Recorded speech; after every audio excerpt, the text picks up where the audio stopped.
যারা পাহাড়ে বসবাস করে তাদের বিভিন্ন রকমের ঐতিহ্যবাহী খাবার রয়েছে। এর মধ্যে একটা খাবারের নাম হচ্ছে বাঁশকরলের রেসিপি। তো আজকের ভিডিওতে আমি আপনাদেরকে দেখাবো বাঁশ দিয়ে ওরা কি ধরনের খাবার খায়, সেটাই দেখাই আমি আপনাদেরকে। এটা হচ্ছে কচি বাঁশ, যেটা বাঁশ বাগানে এসেছে একটা স্বামী এবং স্ত্রী দুইজন মিলে এসে এই যে কচি বাঁশগুলো কেবলমাত্র হচ্ছে এই বাঁশগুলো তুলে নিচ্ছে, দেখতে পাচ্ছেন হলুদ কালারের। এগুলো দিয়ে তারা রান্না করে খায়, বিভিন্ন রকম রান্না করে। তবে আজকে একটা স্পেশাল রান্না আপনাদেরকে দেখাবো।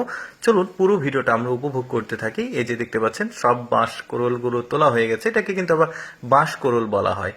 তো এখন বাঁশকরলগুলো নিয়ে এই হাজব্যান্ড ওয়াইফ দুইজন বাসায় চলে এসেছে। এখন এটাকে প্রসেসিং করা হবে রান্নার জন্য।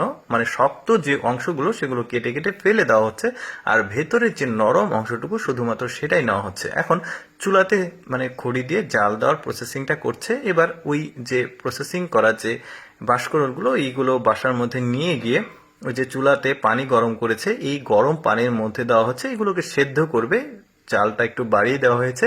যখন সেদ্ধ হয়ে গেছে মেয়েটা এখান থেকে সবগুলো তুলে আবার ঠান্ডা পানিতে রাখছে। এখন কি করা হবে চলুন আমরা দেখি। ঠান্ডা পানিতে ভালোভাবে ধুয়ে এটাকে কেটে নিচ্ছে, ঠিক একটু বড় বড় সাইজ করে কেটে আবার ঠান্ডা পানিতে রাখলো। এই যে দেখতে পাচ্ছেন ধোঁয়া উঠছে সেদ্ধ করা যে বাঁশকরল সেগুলো। এখন এগুলোকে নিয়ে গিয়ে এই যে শুকাতে দিচ্ছে রোদে। কিভাবে দেখুন প্রসেসিংটা পুরোটাই কিন্তু একদমই ব্যতিক্রম। অনেকেই দেখেনি কিন্তু যে বাঁশ আসলে এইভাবে রান্না করে খাওয়া যায়। তো যাই হোক, রোদে শুকানোর পর এটা একদম শুটকি মাছের মতো হয়ে গেছে, দেখতে পাচ্ছেন।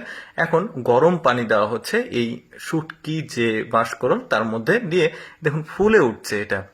এখন মুরগি নিয়ে গেছে, এটাকে মুরগি দিয়ে আসলে রান্না করবে। ওই প্রসেসটা আমি দেখাচ্ছি না, আসলে মুরগি কাটাকুটি জিনিসটা দেখানো ঠিক না। তো যাই হোক, এখন ওই যে বাঁশকরলগুলো কুচি কুচি করে কেটেছে, এদিকে মুরগির মাংস নিয়েছে। এখন আদা রসুন জিরা যেগুলো আছে সেগুলো দিয়েছে, তারপরে কাঁচা মরিচ শুকনো মরিচ সব দিয়ে এর মধ্যে মাংস দিয়েছে। তারপরে বাঁশকরল যেটা সেদ্ধ করা কুচি কুচি করা সেটা দিয়েছে, দিয়ে সুন্দরভাবে এটাকে মিক্সিং করছে। এবার আরো যে মশলাগুলো প্রয়োজন হয় এই রান্নার জন্য সেগুলো দিয়েছে, লবণ দিয়েছে, অনেকটা হয়ে গেছে। এখন এই মেয়েটা দেখছে যে অনেকটা বেলা চলে গেল, তার হাজবেন্ড এখনো বাসায় আসেনি। তো গিয়ে তার হাজবেন্ডকে ডাকতে গিয়েছে যে রান্না হয়ে গেছে, এসে খেয়ে নাও। তো তার হাজবেন্ড এখন আসবে খেতে। এর মাঝে এই মেয়েটা বাসায় এসে রান্না যেহেতু হয়ে গেছে আর একটা আলাদা ডিশে তুলছে, সাথে এই যে পেঁয়াজের ফুলকা বলি আমরা এটাকে, তো এটা বাজারে পাওয়া যায় পেঁয়াজের ফুলকা, পাশাপাশি আরো কিছু মশলা দিয়েছে।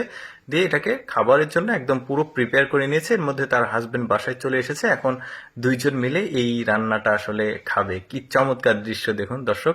আমি সবসময় চেষ্টা করি আপনাদের সামনে অজানা তথ্যমূলক ভিডিওগুলো উপস্থাপন করতে। এরকম ভিডিও প্রতিদিন দেখতে আমাদের লেটস গো ফেসবুক পেজটি ফলো রাখতে পারেন। এই ভিডিওটি কেমন লাগলো কমেন্ট করে জানাবেন।